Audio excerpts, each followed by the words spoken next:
వయసు 3.5 సంవత్సరాలు. వాడు అన్నం తినాలంటే వాడికి ఫోన్ ఇవ్వాలి,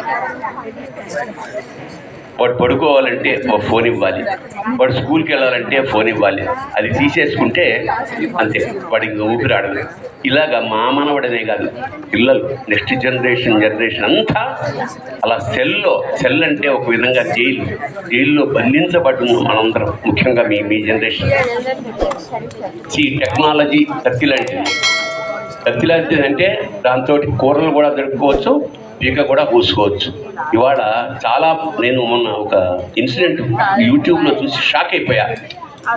ఒక కుర్రాడు ఎంత ఎడిక్ట్ అయిపోయాడంటే వాడి విజువల్ చూపించారు, ఫోన్ లాగేసినందుకు వాళ్ళ అమ్మమ్మని చంపేశాడు. లిటరల్లీ హీ కిల్డ్, అది కోసేసాడనమాట. అంటే ఒక విధమైన తీవ్రమైన స్థితికి వచ్చేసింది మానసిక స్థితి ఇవాళ ప్రపంచంలో. ఈ సెల్ చర్చ నేనేమంటున్నా అంటే ప్రతిదానికి ఒక టైం పెట్టుకోండి అమ్మా.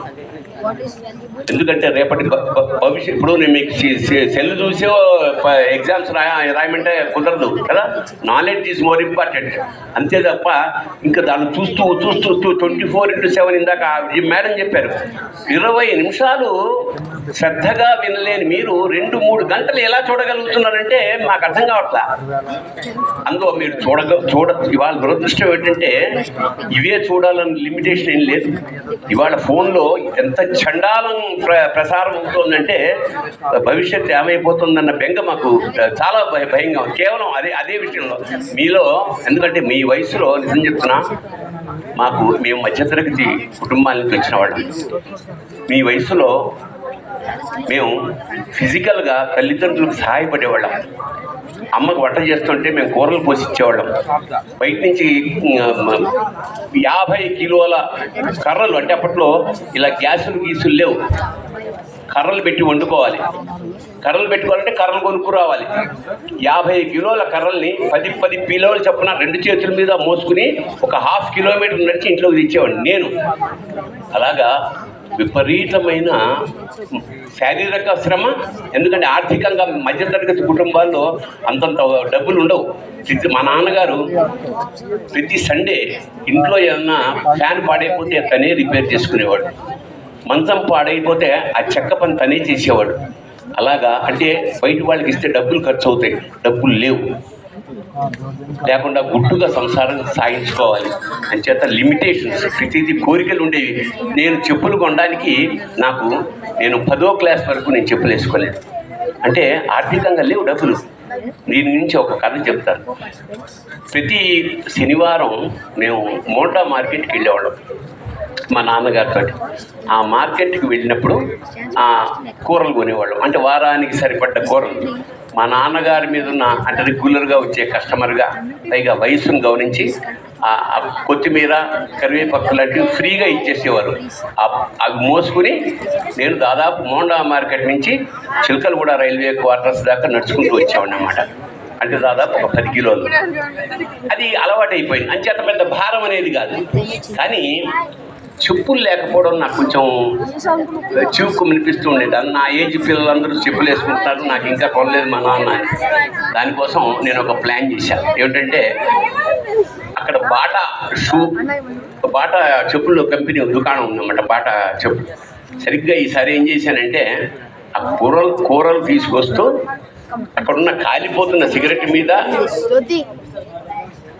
ప్లాన్ చేసుకున్నా.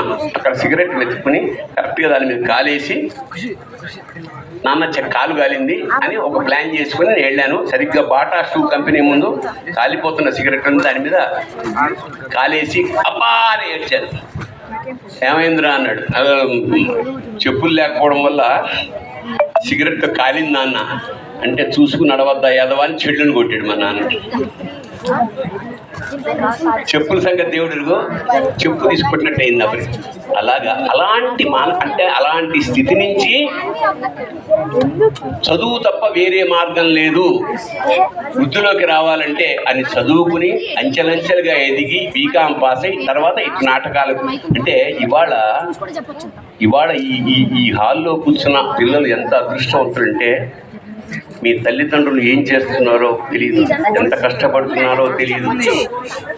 వాళ్ళు మీ ఫీజులు కడుతున్నారు, మీకు మంచి బట్టలు కొంటున్నారు, మీకు అన్ని సౌకర్యాలు ఇస్తున్నారు. వాళ్ళు కోరుకునేది ఒక్కటే, మీరు బాగా చదువుకుని వాళ్ళు పడ్డ కష్టాలు మీరు పడకుండా మీరు మంచి స్థానంలో మంచి పొజిషన్లో సమాజానికి ఉపయోగపడుతూ కుటుంబం అభివృద్ధి చెందేలా ఉపయోగపడతారని చదివిస్తున్నారు. నేను ఆడపిల్లలకి మగపిల్లలకి చిన్న 2 అడ్వైజులు ఇద్దామనుకుంటున్నా. ఏమిటంటే, ప్రతి ఆడపిల్ల తండ్రి అంటే చాలా ఇష్టపడుతుంది. అలాగే ప్రతి మగాడికి తల్లి అంటే ఆ అనుబంధం ఉంటుంది. అది యూనివర్సల్ ఫ్యాక్ట్. నేను చెప్పేది ఏమిటంటే, ఎప్పుడైనా ఒక సంఘటన చూశా. ఒక తండ్రి సాయంత్రం 6 గంటలకి ఆఫీస్ అయ్యి వచ్చేద్దాం అనుకుంటుండగా ఓవర్ టైం చేయమని చెప్పారు. ఓవర్ టైం అంటే ఇంకొక 2-4-5 గంటలు పనిచేస్తే ఇంకాస్త డబ్బు ఎక్కువ వస్తుంది. అతను పని చేస్తున్నాడు. రాత్రి 10 అయింది. 10 అయిన తర్వాత లేచి మళ్ళీ బయటకు వచ్చేటప్పుడు వర్షం పడుతుంటే ఇంటికి వెళ్ళాలి. బస్సులు ఫుల్గా నిండిపోయి ఉన్నాయి, కొన్ని ఆగట్లేదు. ఇలాంటి టైంలో ఒక ఆటో వాడిని పిలిచాడు. ఆటో వాడిని పిలిస్తే ఆటో ఫలానా చోటుకి వెళ్ళాలి, వారసిగూడకి వెళ్ళాలి, వస్తావా అంటే 200 రూపాయలు అడిగేవాడు. నిజానికి నైట్ డ్యూటీ చేస్తే ఇతనికి వచ్చేది 300 రూపాయలు ఇస్తున్నాడు. ఇలాగే ఏమని అలా వృద్ధాశ్రమాల్లో పెట్టడం పాపం తీసుకురమ్మని. అయితే నిజంగా కొంతమంది మారి ఉన్నవాళ్ళని తీసుకొచ్చేసి ఇంట్లో పెట్టుకోవడం ఆయన చూశాడు. ఆయన చెప్పిన సంఘటన ఏంటంటే, ఈయన ముదలంచి పుస్తకము చేతంబూని నీవు నా ఉలంబందున నిలిచి జృంభణముగా ఉక్తుల్ సుశబ్దంబులన్ చోభిల్లంజేయునాదు వాక్కునను సంప్రీతిం జగన్మోహిని పుల్లాబ్జాక్షి సరస్వతీ భగవతి పూర్ణేందు బింబాననా. అలా సరస్వతి మహా తల్లి యొక్క ఆశీర్వాద బలంతో ఇవాళ మనకు, ఎందుకంటే మనకి 3 శక్తులు, త్రిశక్తి అంటారు.